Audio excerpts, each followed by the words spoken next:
Bonjour à toutes et à tous et bienvenue dans Paris Je te quitte le podcast. Ici, nous donnons la parole à celles et ceux qui ont osé se lancer et franchir le pas d'une installation en région.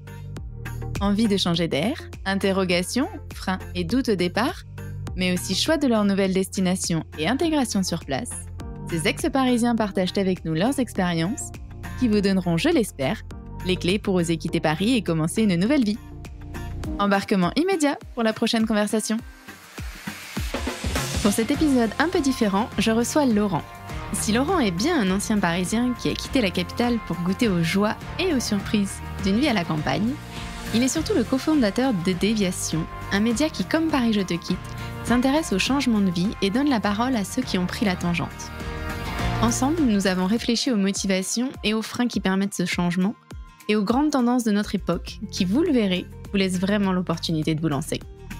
Les meilleurs conseils d'un expert de la déviation qui poursuit lui-même plusieurs destins dans une même vie sont à découvrir dès maintenant.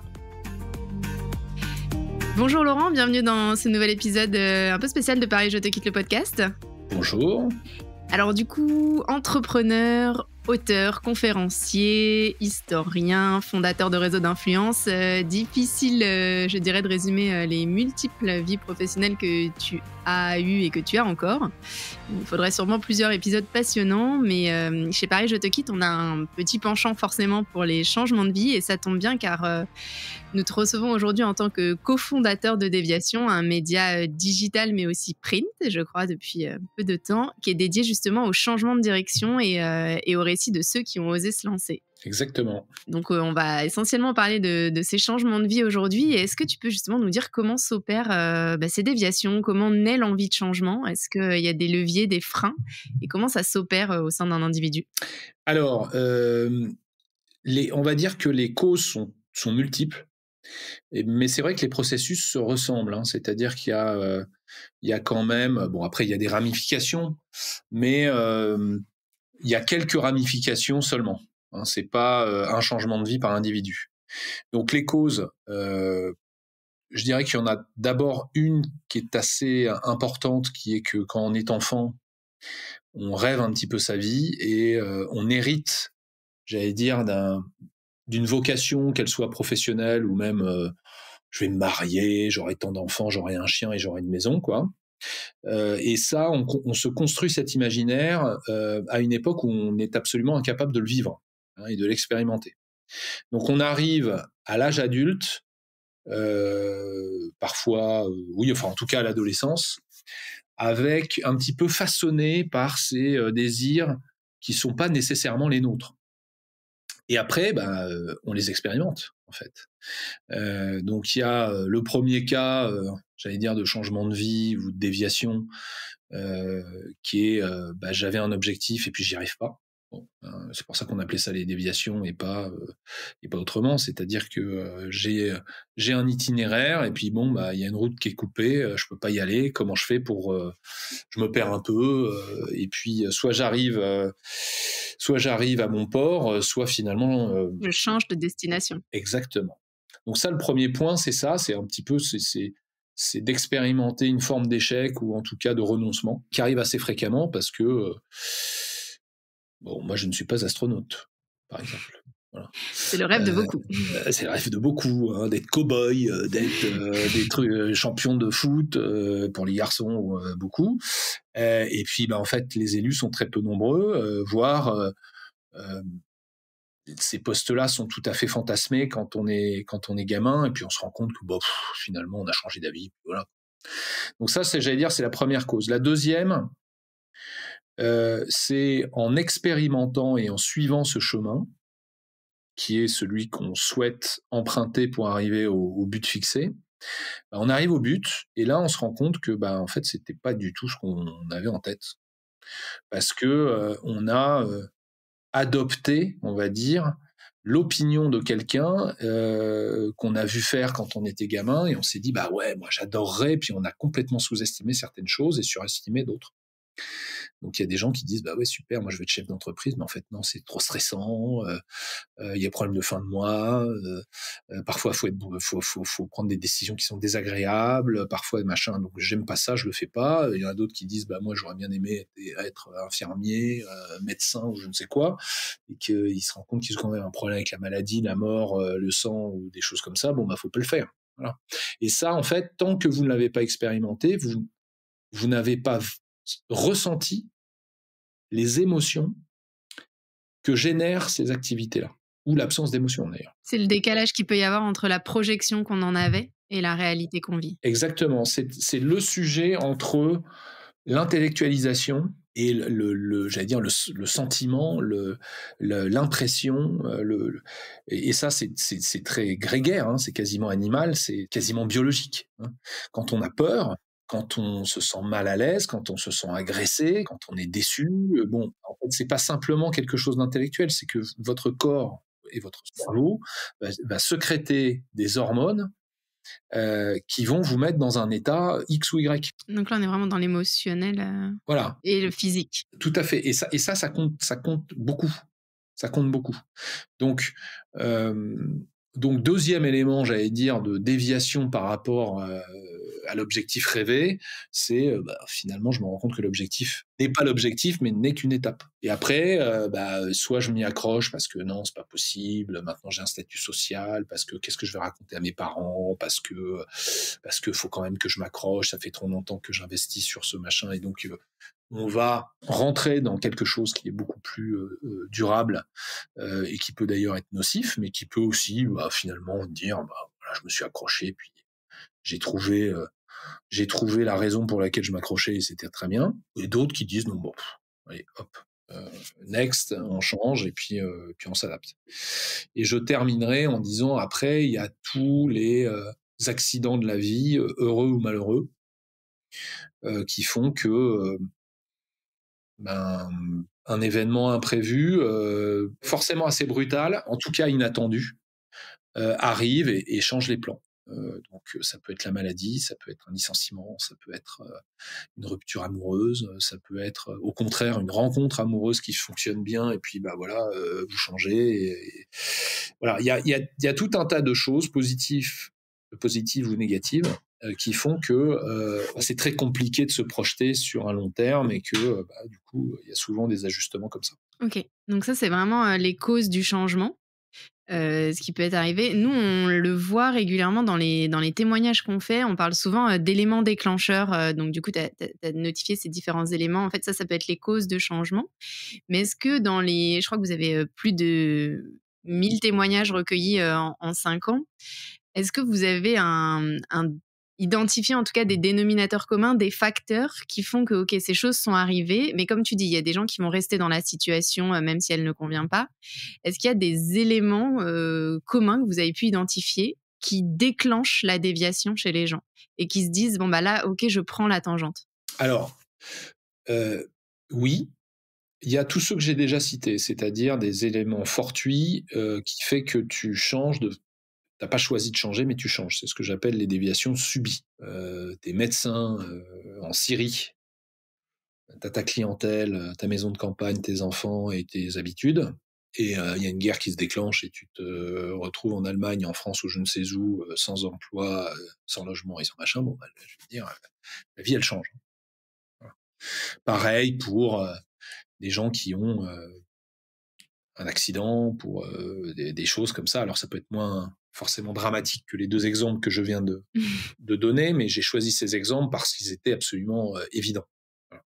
Donc ça, avec des amplitudes et des ampleurs diverses, faut pas oublier que la vie, c'est pas que des choses qu'on a décidées, c'est aussi des choses qu'on subit et auxquelles on doit s'adapter ou pas.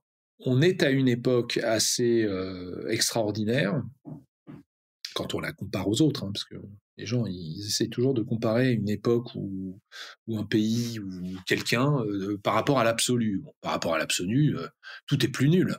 Tu vois.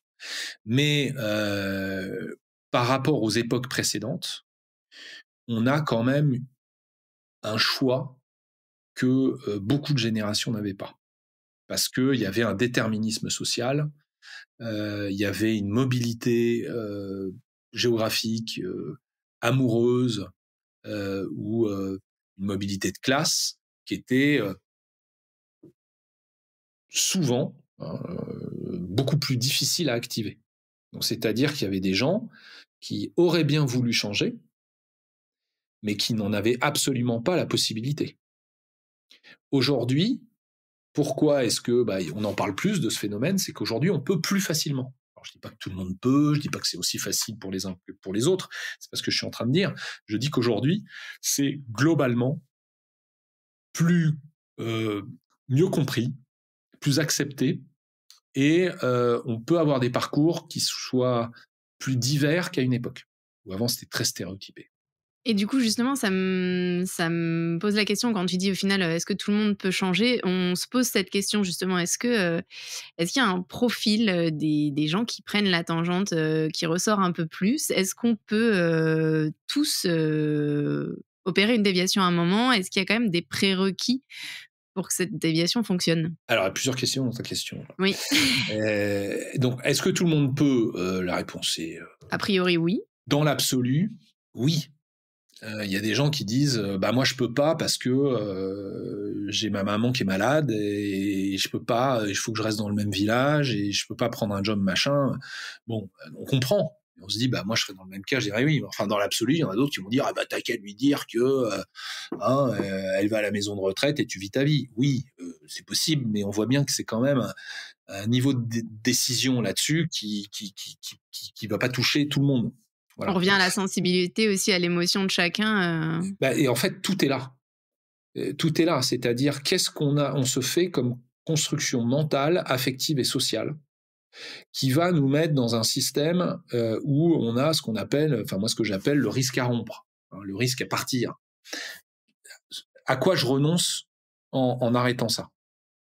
Et quand on construit un environnement où tout est à sa place et on a nous-mêmes une certaine appréhension par rapport au risque de la nouveauté, on a tendance à s'enfermer dans un truc qui fait que ça va pas, mais quand même, j'ai l'impression que si je pars, en fait, je peux pas partir. Voilà, j'ai l'impression que je peux pas.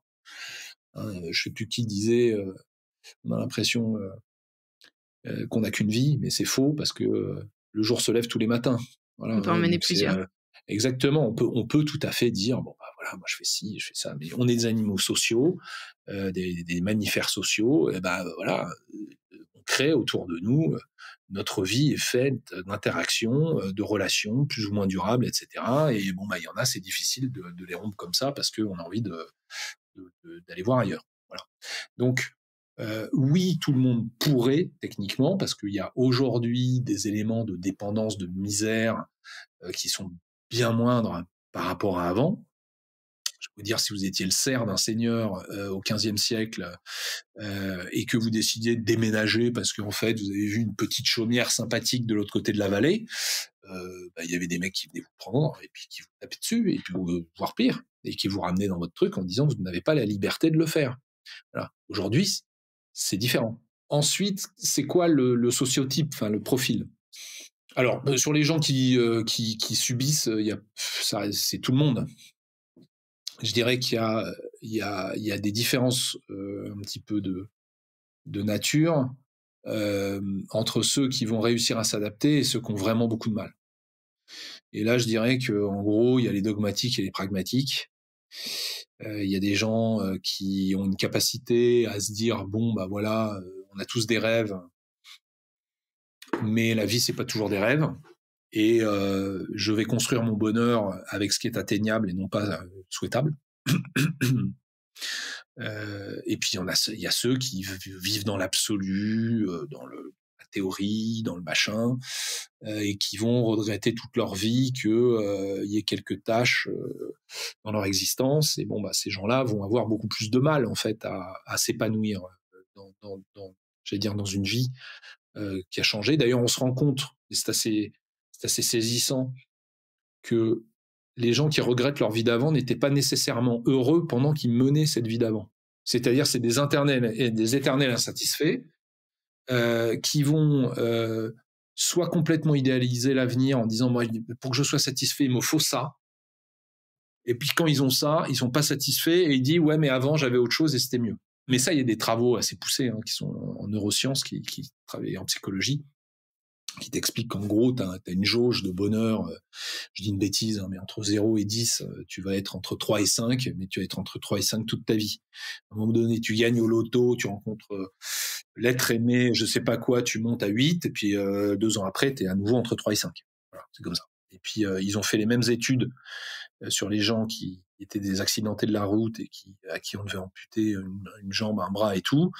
Tu prends des gens je dis une bêtise, entre 6 et 8 de bonheur, ils vont descendre tout d'un coup pendant ces périodes-là à 2 ou 3, et tu les retrouves tout handicapés qu'ils sont, à un niveau de bonheur et de satisfaction de leur vie qui est revenu à leur normal à partir du moment où ils ont accepté ce truc-là. Donc, je dirais que il y a des facteurs en matière de personnalité et psychologique qui sont assez troublants, c'est-à-dire qu'il y a des gens qui changent et qui ont parfois des vies un peu dramatiques, c'est-à-dire avec des événements un peu graves qui arrivent, et qui finalement vous racontent une vie heureuse, réussie, épanouie, qui arrive toujours à trouver un sens à quelque chose et tout. Et il y en a d'autres, moi j'ai eu le cas d'une jeune femme qui avait tout pour elle, vraiment du boulot au diplôme, en passant par l'origine familiale, plein de choses, et qui était très malheureuse. Très malheureuse, voilà, c'est comme ça. Et opérer une déviation la rendra pas forcément plus heureuse. Alors après, c'est ça qu'on voit aussi, c'est que c'est marrant parce que dans les témoignages, on ne commande pas. Alors on fait venir après des experts et on a parfois des avis d'experts, c'est-à-dire que tu racontes ta vie et tu racontes ta vie avec tes biais, ce qui fait que c'est pas objectif. C'est la vision que j'ai moi-même de ce que je vais vous raconter. D'ailleurs, on a eu des commentaires de gens qui disent oui, je connais très bien cette personne, mais je peux vous dire c'est pas vrai. Bon, nous on n'est pas, on n'est pas Le Monde, on n'est pas un journal sérieux, on fait pas du journalisme d'investigation pour savoir si ça c'est vrai, ça c'est faux et tout. On laisse la possibilité aux gens de raconter pourquoi ils ont changé de vie, ce qui inspire les autres et qui peuvent leur donner du courage pour se dire ah bah tiens, si elle l'a fait, si lui l'a fait, bah pourquoi pas moi. Voilà, ça c'est ça notre mission.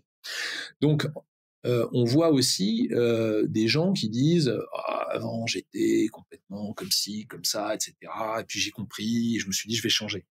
Et en fait, en apprenant un petit peu à le connaître, parce qu'on fait des pré-interviews, on a des interviews très longues, etc. Parfois on se dit mais non, c'est juste quelqu'un qui a pas du tout changé son mode de fonctionnement. Il dit avant j'étais comme ça, mais il l'est encore. Voilà. Et moi je me rappelle très bien de quelqu'un qui dit avant j'étais en fait un sale con, j'étais dans la société capitaliste, comme ci, comme ça, j'étais carriériste, j'étais comme ci. Bon. Et maintenant, je suis passé au développement personnel et tout. Et en fait, c'est exactement le même. Sauf que avant, il faisait de la pub, maintenant, il fait du développement personnel. Enfin, avec les mêmes biais.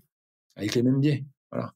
Donc, comme dit le poète du IIIe siècle après Jésus-Christ, Céline Dion, on ne change pas. Oui, c'est ce que j'allais dire, c'est que même si tu prends une déviation, tu restes dans le profil que tu étais. Ta situation change, mais tu ne changes pas radicalement la personne que tu as pu être. Alors, il y a des changements, il y a des évolutions, c'est très net, mais il y a quand même beaucoup de constance. Alors, il y a parfois des chocs qui sont tellement importants, positifs ou négatifs, qu'il peut y avoir, en tout cas pendant un moment, des changements radicaux. Moi, tout ce que je lis là-dessus, c'est que ça dure un moment et en vieillissant, on revient finalement à ça. De toute façon, en vieillissant, on ressemble de plus en plus à ce qu'on a été, enfin, ce qu'on a été destiné à être, c'est-à-dire biologiquement beaucoup plus, parce que on est moins dans je vis une vie un peu hérité parce que la société m'a demandé ça, parce que mes parents m'ont demandé ci, parce que je me suis fait une image de moi-même qui est comme ça, puis à bout d'un moment on dit bon, à quoi bon, on fait moins d'efforts et on est plus spontané nous-mêmes, pour le meilleur et pour le pire d'ailleurs, parce que y a des gens spontanément ils sont pas terribles. Voilà, donc c'était mieux quand ils faisaient des efforts. Et il y en a aussi spontanément, ils sont super et ils s'épanouissent et c'est super. Voilà. Du coup, ça m'inspire 2 questions ce que tu dis, c'est que donc à peu près, voilà, tout le monde peut opérer un changement, on est d'accord. On parle aujourd'hui beaucoup, comme tu dis, la période s'y prête aussi parce qu'on a cette liberté qui n'existait peut-être pas avant, à s'émanciper, à se libérer de contraintes, sociales. On parle beaucoup d'entrepreneuriat, de retour à des métiers manuels. Est-ce qu'il y a des déviations que vous observez aujourd'hui plus couramment qui sont peut-être liées à cette période et à ces changements induits? On parle de néo-ruralisme, de choses comme ça. Est-ce que vous observez des tendances sur les déviations qui pourraient inspirer aussi les gens qui nous écoutent, qui se posent la question de: «Moi, j'aimerais bien changer, mais finalement, je ne sais pas trop vers quoi aller». Alors oui, il y a des grands phénomènes. Parfois, c'est des phénomènes de mode, parfois, c'est des tendances lourdes. Alors il y a une tendance lourde et je pense que tu en es très consciente, il y a de plus en plus de gens qui quittent les grands centres-villes, notamment Paris, pour aller ailleurs.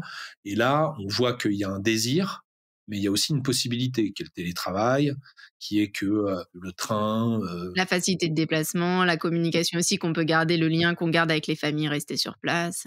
exactement, l'organisation aussi, la tolérance des employeurs par rapport à une organisation professionnelle qui va être plus appliquée à ça. Donc, et puis aussi le fait que on soit moins dans une période de chômage de masse. Hein. Quand t'as pas de boulot autour de toi, que toi t'en as un, si jamais on t'explique qu'il n'y a pas de télétravail, eh ben, tu dis j'aime pas Paris ou j'aime pas je sais pas quoi, et ben j'y reste quand même. Donc ça, on voit sur la tendance longue, ça c'est très très net. Ça, c'est Paris se vraiment dépeuple l'évolution régulièrement. du travail, ce que vous avez pu appeler la révolution du travail, enfin l'évolution des modes de travail qui permet aussi cette émancipation. Alors ça le permet tout à fait. Et, il y a aussi des centres urbains qui sont arrivés. Il y a aussi où s'installent les entreprises. Est-ce que ce sont des entreprises à valeur ajoutée ou pas. Voilà, on travaille. La question, c'est est-ce que je vis là où je travaille ou est-ce que je travaille là où j'aimerais vivre. Donc aujourd'hui, on peut se reposer plus facilement cette question-là. Donc ça crée des vocations. Euh, et puis après, on se retrouve exactement dans le cas de ta question du début.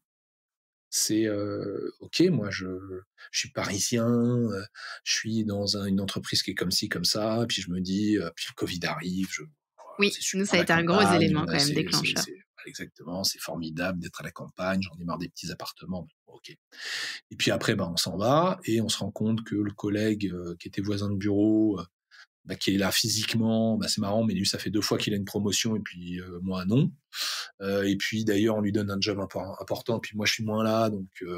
Bah, donc on découvre aussi les inconvénients. C'est-à-dire que il y a plein d'avantages, mais il y a aussi des inconvénients qu'on n'avait pas nécessairement vus. Puis on découvre aussi d'autres avantages. Donc, il y a des gens qui reviennent, et il y a des gens qui bifurquent complètement et qui d'ailleurs c'était juste une étape et puis le coup d'après ils vont chercher dans une PME régionale un truc et ils vont couper complètement.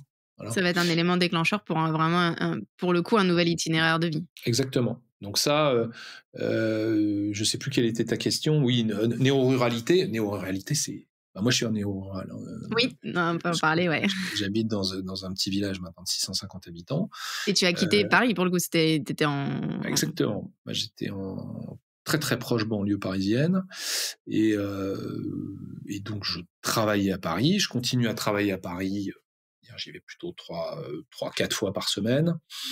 Mais j'habite dans un petit village à côté de Fontainebleau. Je prends le train pour y aller, etc. Bon, bah, évidemment, surtout, j'espère dans quelques semaines quand on sortira de cette grisaille et de cette pluie permanente, évidemment qu'il y aura des moments magiques où je me dirai mais qu'est-ce que j'ai eu raison. Mais bon, en attendant, il y a des moments où on se dit oh là là, j'ai un petit déj à 8 heures du mat avec un client, je dois donner une conférence un peu tard.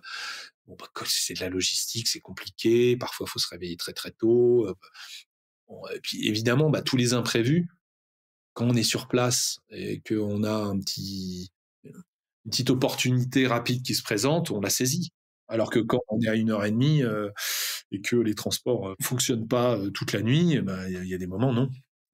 Donc, on doit choisir, c'est aussi renoncer.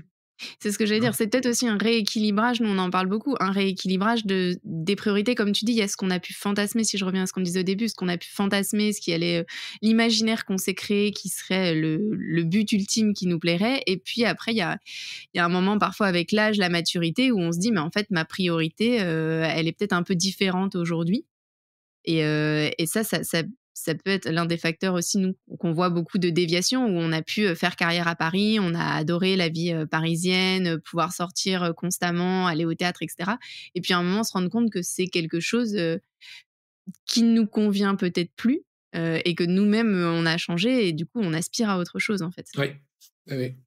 Oui, oui, et puis encore une fois, enfin, tu parles de fantasmes. Quand on dit on aspire à quelque chose, on aspire à quelque chose. C'est-à-dire que après, alors moi on avait fait notre premier magazine, on a eu un gros chapitre sur la néo-ruralité. Bon, moi petit exemple, je m'installe dans un village, il y a des champs tout autour, il y a des vrais gens de la ruralité. Enfin, c'est pas le Parisien qui débarque en disant ah tiens c'est cool la nature, ça doit être comme ci, ça doit être comme ça. Non, donc il y a des gens qui sont des chasseurs. Là, tu es plus du tout dans une grande ville. Ah mais pas du tout, pas du tout. Il y a pas un commerce dans mon truc. Donc ça flingue tout autour de mon village, tout le week-end, pendant les périodes de chasse. Bon, bah, si on veut sociabiliser avec les gens qui sont un peu dans ce mood et que on peut pas supporter l'idée de tuer un animal, ça peut être difficile. J'ai quelqu'un d'autre qui me disait, oh là là, moi, alors qui a son petit potager, son machin, son truc, bon, super. Enfin, évidemment, il y a des moments, les fruits et les légumes, c'est de saison, donc il y a des moments ça pousse pas. Et bah, avant, il allait dans son petit marché bio au coin de la rue. Là, il fait 80 bornes. Pour y aller. Ouais, ouais, C'est ouais, ça vrai. demande une Alors je lui ai dit, mais adaptation. c'est bien, mais c'est quoi ton bilan carbone pour avoir une tomate qui fait ça? Et en fait, il me dit, il se rend compte il se rencontre avec d'autres, mais donc il est obligé d'aller à un endroit où d'ailleurs tu as un peu tous les néo-ruraux qui se retrouvent.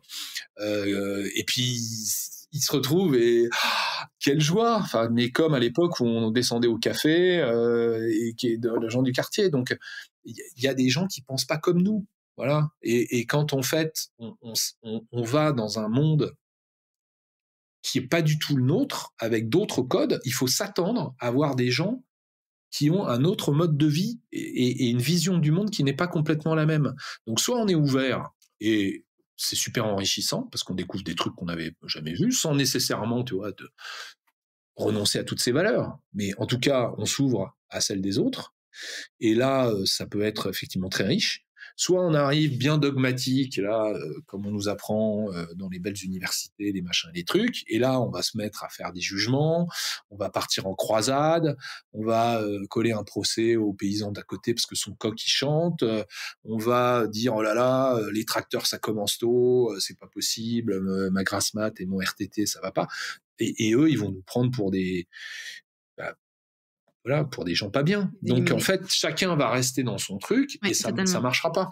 Ouais, ça c'est oui, quelque chose que nous on encourage beaucoup et qui ressort beaucoup à travers les témoignages de gens qui ont choisi cette déviation, néo-rurale, c'est d'essayer d'arriver avec, comme tu disais, un esprit ouvert, un minimum d'a priori et surtout de savoir faire preuve d'humilité. On a beaucoup de témoignages qui nous, voilà, qui nous disent qu'ils sont arrivés avec des idées et en fait, il faut savoir, on arrive toujours en tant qu'étranger et c'est souvent quand même à la première personne enfin, à la personne qui arrive à faire le premier pas parce que nous, c'est aussi quelque chose qu'on encourage pour faciliter l'intégration. Hein. On arrive dans un endroit où les gens se connaissent, ont déjà une vie et ont quelque chose et nous, on vient en plus. Donc, c'est important de savoir faire preuve d'humilité, d'aller vers, les autres et de faire preuve d'ouverture comme tu disais. Ça me semble, important et en tout cas, c'est ce qui ressort des témoignages que nous, on peut avoir. Bah, je suis parfaitement d'accord. Et bah, du coup, ça me permet d'enchaîner sur une question quand tu disais effectivement, parfois il y a un décalage, entre, ce qu'on avait espéré et ce qu'on vit, une fois qu'on a pris la tangente.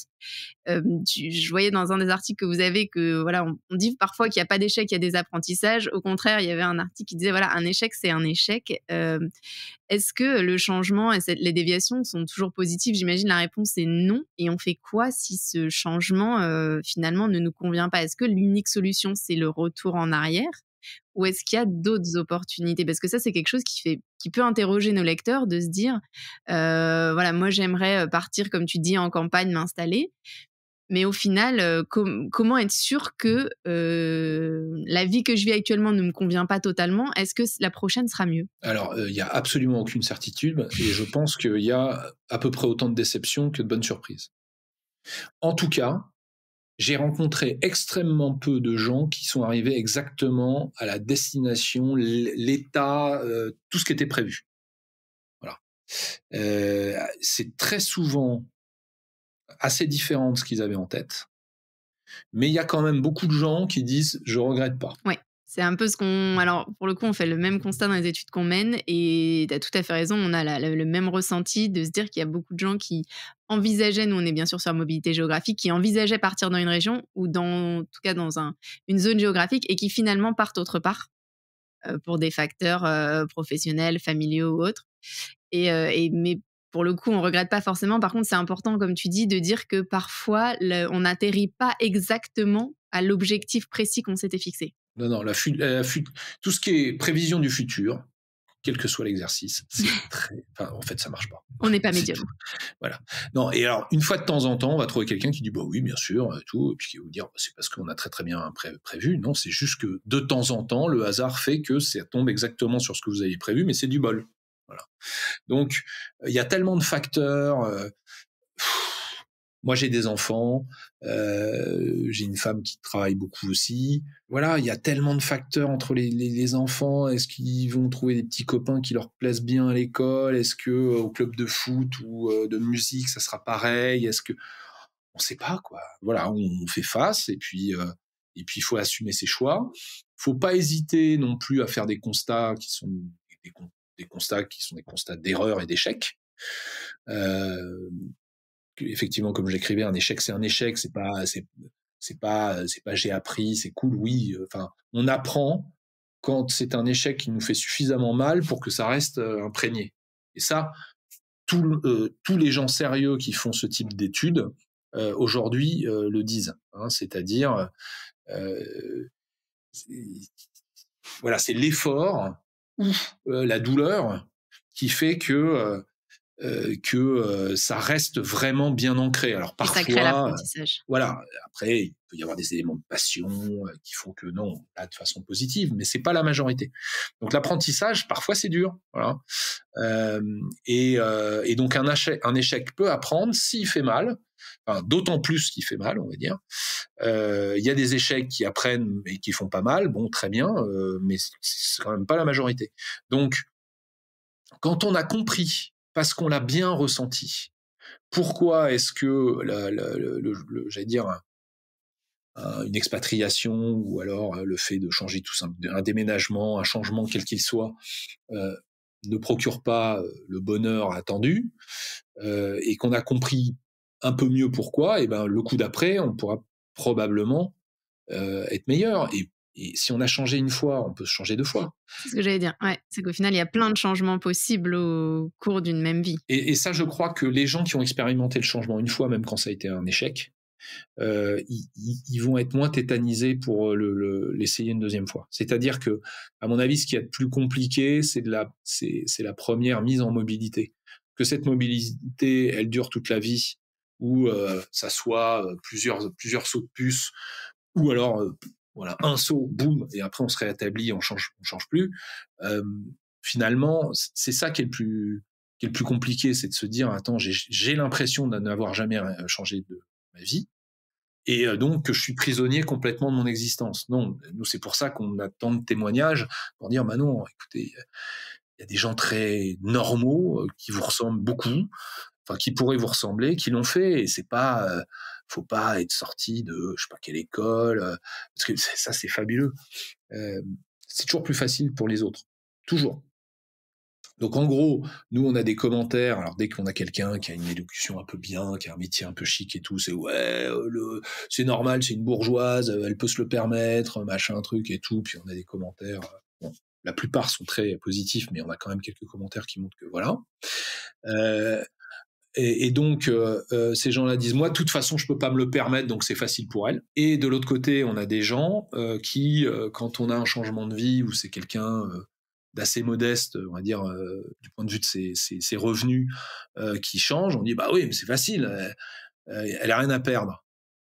Toujours plus facile pour Donc, l'autre. toujours plus facile. Mais, comme tu dis, effectivement, je pense que ce qui ressort totalement et ça, je pense que c'est quelque chose que les gens, peuvent comprendre quand ce soit un changement, mobilité géographique, mobilité professionnelle, même un changement que certains pourraient considérer minime. Le plus dur au final et nous, c'est ce qui ressort dans plusieurs témoignages, c'est finalement d'oser se lancer et que généralement, à partir du moment où on se dit qu'on va le faire et qu'on met en place les étapes pour y arriver, généralement, voilà, c'est quelque chose qui fonctionne, mais il faut oser passer ce cap de se dire, «Je me lance et j'accepte que, ça va changer et que ça va peut-être pas être, exactement comme je l'avais imaginé». Et du coup, bah, ça me fait une bonne transition pour notre fin de se dire quels seraient pour toi les conseils que tu voudrais, partager à il y a beaucoup de gens, mais exactement comme tu dis, on a beaucoup de gens qui nous écoutent parce qu'ils ont besoin de ces portraits, de ces inspirations pour se projeter et de se dire: «Mais si eux l'ont fait, finalement son histoire elle est pas très différente de la mienne. Du coup, ça veut dire que peut-être que moi aussi je peux le faire». Qu'est-ce que tu voudrais dire aux gens qui aujourd'hui hésitent, ont peut-être, peur de changer ou ne savent pas quelle direction prendre? Est-ce que tu aurais, 2 conseils, 3 conseils pour conclure, pour inciter ces gens-là à le faire? Ou à ne pas le faire s'il ne faut pas le faire? Voilà, je commencerai par ça, c'est-à-dire que le changement, c'est pas obligatoire, et parfois c'est même déconseillé. Donc soyez conscient, avant de vous lancer, de qui vous êtes, connaissez-vous et soyez conscient de votre position parce que, on n'est jamais content, hein. L'herbe est toujours plus verte dans le champ d'à Semble plus côté. verte. Exactement. Donc, on se rend compte généralement de ce qu'on a quitté au moment où on l'a quitté. Et là, on dit: «Ah non, mais j'aimais bien». Bah oui, mais attention à tous ceux qui brûlent leur vaisseau, hein, comme on dit dans la marine, hein. J'ai traversé la Manche et j'ai cramé mes bateaux. Bon, bah là, maintenant, il va falloir que ça te plaise, hein, parce que ton bateau, il est J'ai pas de cramé. solution Donc, retour. voilà. Donc, les gens qui se barrent en insultant tout le monde, en se fâchant avec tout le monde, en divorçant avec fracas, très bien, mais ça vous fait peut-être du bien parce que la colère fait partie des choses, c'est un exutoire. Mais faites gaffe, quoi. Méfiez-vous de votre intuition. Alors ça, c'est le conseil numéro un. La petite voix intérieure qu'il faut écouter, machin, c'est des conneries. Voilà. Donc, c'est bien. L'intuition, en fait, c'est une somme.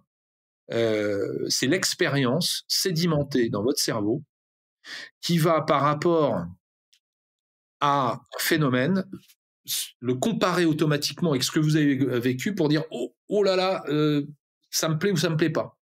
Donc, quand l'expérience d'avant, ça s'est mal passé pour un détail et que votre cerveau voit le même détail, même si c'est ça, il va vous dire j'aime pas la voix de cette personne, elle doit être malhonnête. Parce que ça vous rappelle la voix de quelqu'un qui était malhonnête. Mais ça se trouve, c'est la même voix, mais avec quelqu'un d'honnête.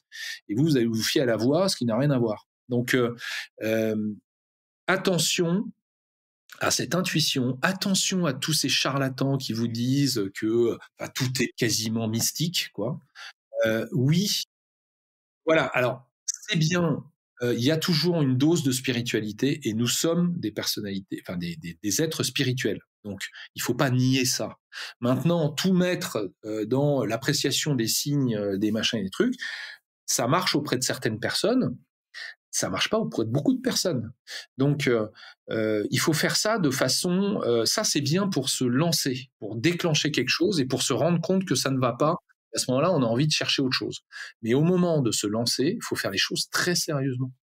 Il faut écouter les autres. Ah bah, on rejoint les mêmes conseils, sur, la réflexion, de bien réfléchir à ce qu'on vit actuellement, mesurer ce qui nous plaît et ce qui nous plaît pas et projeter ce qui pourrait nous plaire et ne pas nous plaire dans la vie future et faire la balance entre chaque pour, vraiment, voir si les choses s'équilibrent parce qu'il faut pas non plus idéaliser, ça on le dit beaucoup, ne pas idéaliser la destination qu'on Mais vise. même vous, faut pas vous idéaliser vous. Nous, on a plein de commentaires sous nos films. Ah, c'est comme moi, c'est comme moi. C'est des gens qui ne parlent que d'eux. Et ils se regardent tout le temps, ils sont tout le temps dans l'introspection et ils cherchent leur bonheur à l'intérieur. Mais non, le bonheur, c'est aussi une interaction avec les autres. Donc, l'avis des autres, l'apostrophe, le fait leur jugement sur vous-même, parfois il est désagréable, parfois il est outrancier, il nous fait bien plaisir, mais c'est de la flatterie. Mais en attendant, quand on prend le soin d'aller en voir plusieurs, d'écouter, de machin, quand vous avez 15 personnes qui sont censées vous connaître et qui vous disent les 15 que vous avez le même défaut, il faut l'écouter quand même. À un moment, oui, il faut se poser la question, effectivement, et savoir se remettre en question, comme tu disais, savoir s'auto-critiquer et entendre la critique que peut être celle des autres. Donc, en gros, quand vous arrivez à mieux vous comprendre, à mieux savoir qui vous êtes, quels sont vos points forts, vos points faibles, et finalement, vous dites, bon, j'ai peut-être une distorsion de perception de la réalité, je me vois comme ça, mais les autres me voient comme ci. Est-ce que c'est un avantage, un inconvénient? Est-ce que ça veut pas dire que j'idéalise tout et que je risque d'être déçu? Donc, si vous avez ça comme trait de caractère, allez demander conseil à des gens qui voient parfois le verre plutôt à moitié vide. Au contraire, si vous avez peur de tout en permanence et que le changement, c'est quelque chose de dramatique pour vous, allez voir des gens qui vous inspirent en voyant les choses du bon côté. Mais ne singez pas la vie des autres. Ouais, savoir se confronter aussi à ce qui ne nous correspond pas et ce qui est différent de nous. Voilà. Et donc, j'allais dire, le principe du meilleur copain ou de la meilleure copine qui, elle a changé, elle est devenue ça, ou il a changé, il est devenu ci, et ça lui plaît beaucoup, je vais faire pareil parce que j'ai pas d'idée. Non, ça marche pour lui ou elle, mais ça marche pas forcément pour vous. C'est du matching, hein. Par rapport à soi. Et expérimentez, si vous pouvez expérimenter, c'est bien, faites des petits pas, projetez-vous, vous voulez déménager, commencez déjà par partir en vacances dans le lieu plusieurs fois, pas juste un week-end génial dans un super hôtel avec votre chérie. Ouais, je pense que ça rejoint totalement les conseils qu'on donne, c'est du coup toujours sur la mobilité géographique, mais de savoir tester un territoire au-delà de l'image de carte postale et des vacances qu'on peut avoir, c'est d'y aller par allez-y en hiver, là où il n'y a personne. Allez-y par jour de tempête, de grand vent si c'est en bord de mer. Et ça, c'est vraiment, je pense, effectivement un bon conseil de se confronter à une autre image que celle qu'on peut avoir de la destination finale. Ouais. Ok, écoute, merci pour cet échange riche, intéressant. Je pense que du coup, on peut continuer à aller lire un maximum de déviations sur votre site, en podcast également, je crois. Et du coup, dans le magazine. Aussi. En vidéo également. Ouais, vidéo, beaucoup, notamment sur Facebook, où c'est là où on fait les plus belles audiences. Mais on est aussi sur Instagram, on est aussi sur notre site internet, on est sur YouTube. Du coup, plein de déviations et plein de récits inspirants pour voir ce qui est positif, mais aussi ce qui peut être à réfléchir avant de changer. Tout à fait. Et merci beaucoup, Laurent, et à très bientôt. À bientôt, Laura. Merci à tous d'avoir écouté cet épisode. Si celui-ci vous a plu, pensez à vous abonner, à liker et à partager. Pour ma part, j'espère avoir le plaisir de vous retrouver très vite en compagnie d'un ou d'une ex-parisienne dont le récit vous offrira, j'en suis sûre, une nouvelle source d'inspiration pour vous aussi réaliser votre propre projet d'installation en région. D'ici là, vous pouvez nous suivre sur nos réseaux sociaux, Facebook, Instagram et LinkedIn, @ParisJeTeQuitte, ou vous rendre sur notre site parisjetequitte.fr. Vous y trouverez toutes les informations sur les territoires qui vous intéressent, la recherche d'emploi ou de logement. À bientôt dans Paris Je te quitte le podcast.